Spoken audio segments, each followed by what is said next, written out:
Right ahead of the crucial Quad summit, Prime Minister Modi held bilateral meetings with the Australian Prime Minister Morrison and Japanese Prime Minister Yoshihide Suga.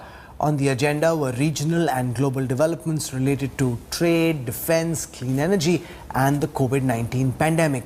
All eyes are on the big 4-hour-long Quad summit tonight.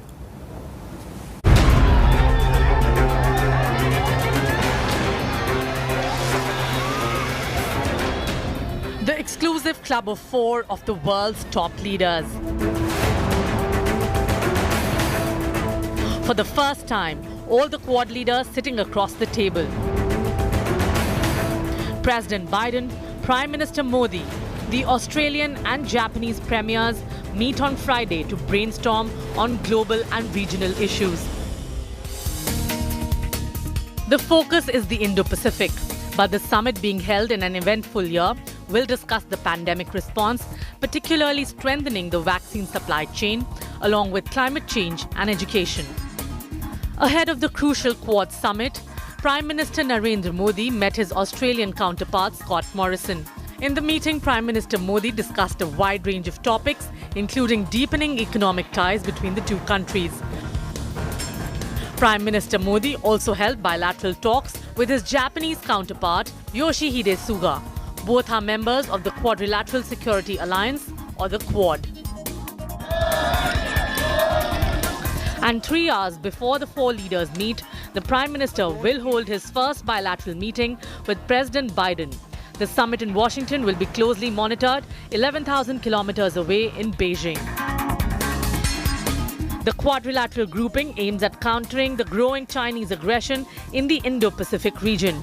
Quad's target is a free and open Indo-Pacific, unconstrained by coercion. It's an informal strategic dialogue between 4 like-minded nations to negate China's expansionism. The first in-person summit of the Quad comes at an important time, with the Indo-Pacific undergoing a geopolitical churn. And with Biden taking the lead in hosting it, the United States is signaling its resolve to defend its interest in the Indo-Pacific.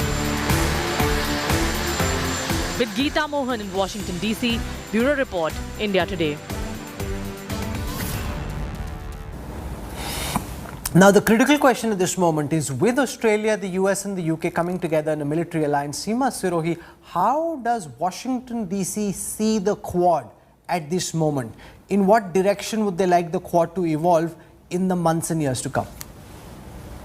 See, the announcement of AUKUS, the Security Alliance, sort of makes one wonder whether the Quad was not moving in the direction in which the Americans wanted, which is a quicker sort of adoption of a slightly militaristic approach, because the challenge of China is what the Biden administration wants to completely focus on.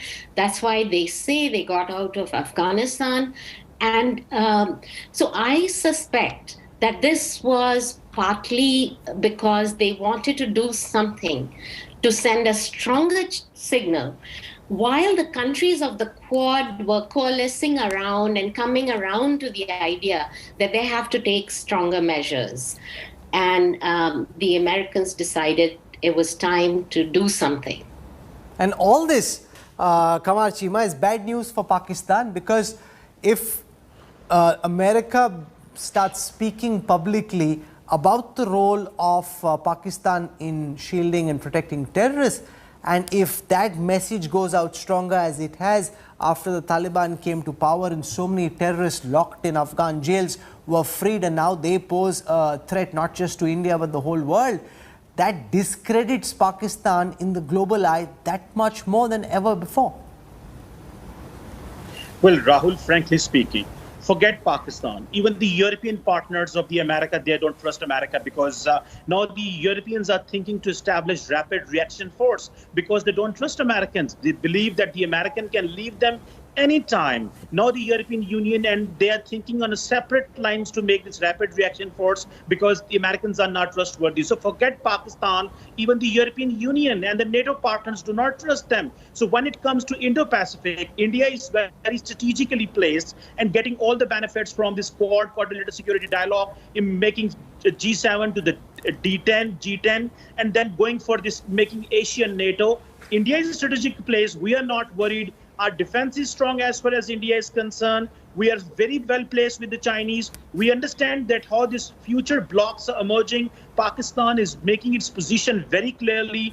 We are not going to take sides, and we do not bother whatever the Americans say about Pakistan. We have been the partner of the global community, not just of the America, in fighting war against terrorism. We supported the other international community other than the America in Afghanistan. So America is not the only country in the world, but yes, America is a very important country in the world. Leena Ponnappa, outside of what Kamla-Harris said, do you really see America taking a stronger stance against Pakistan? We've seen Imran Khan complain often that the American president hasn't found it worthwhile to speak to the Pakistani Prime Minister. That and these kind of comments aside, will America's departure from Afghanistan lead to Washington DC taking a more real hard look at Pakistan and its involvement in terrorism? I wish I could say yes, but I'm afraid the answer has to be no.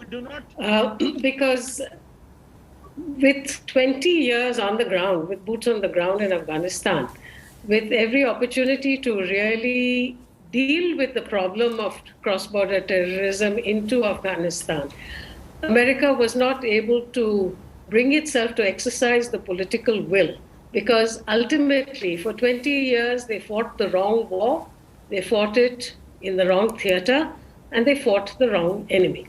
As a result of which nothing has changed, and the Taliban is back in equal, if not greater, force. So, yes, I think there is definitely verbal commitment to dealing with terrorism. We'll have to see how the Financial Action Task Force conducts itself in terms of looking at Pakistan's funding of terrorist groups. I don't see a connection really between the American withdrawal from Afghanistan and the Indo-Pacific developments, because frankly, America was tired, and for the reasons that I have just stated, they were not getting anywhere. The war in Afghanistan, whether it was, of course, they got Osama bin Laden, but after that, whether you were talking about counterterrorism, counterinsurgency, nation building, democracy, none of it really happened. There was a kind of grudging acceptance, both of Karzai's government and then about Ashraf Ghani's government. Whereas the Indo-Pacific relates to the growth of China. Of course, in terms of the continental or the territorial part of it, China is spreading its influence by land as well as by sea. So to that extent, certainly there is a territorial land-based concern. But that is India's concern. We are the only ones in the Quad who have a land boundary with China and have had to make the kind of commitments that requires, the challenges and the sacrifices. The others don't have that same problem. Adil, in that context, given that America withdrew from Afghanistan saying our idea is to focus more on the Indo-Pacific in light of our strategic intent of containing Chinese hegemony in this area, how is Beijing viewing the Australia-US-UK alliance, and how much of a concern has it been in local Chinese commentary? I think China's furious. It's a very big concern for the Chinese. The alliance itself, or the Adil? Yeah, so the submarine pact is something that China is really concerned about. There is a lot of writing in the Chinese media. They're talking about, the US and Australia and the UK interfering in South China Sea. So this is itself a big concern within the Chinese media. They are also watching India and US alliance, which is growing at a pace. So they're looking at India and the US coming together and sharing intelligence and other aspects of cooperation is part of the concern that China has with the growing cooperation across the Indo-Pacific. So the AUKUS pact is definitely a matter of concern all across the region, but they're looking at ways to break that alliance, ways to amplify internal conflicts within the democracies by using propaganda, by using other means of vision within the society. And in China, they are talking about how India has internal problems. They're talking about how US politics is not stable. And that's their hedging strategy, where they're hoping that somehow these alliance groupings will fall apart and they can have a broader control over Indo-Pacific, or Asia-Pacific as the Chinese like to call it. Okay, I'm going to take a very quick break right now. Just about 40 odd minutes to go for Prime Minister Modi's big meeting with Joe Biden. We'll have more details, ground reports from Washington, D.C. Right outside the White House is our correspondent Geeta Mohan. We'll go across to her and have a lot more when we come back with the news track on the other side of a quick break. Stay with us.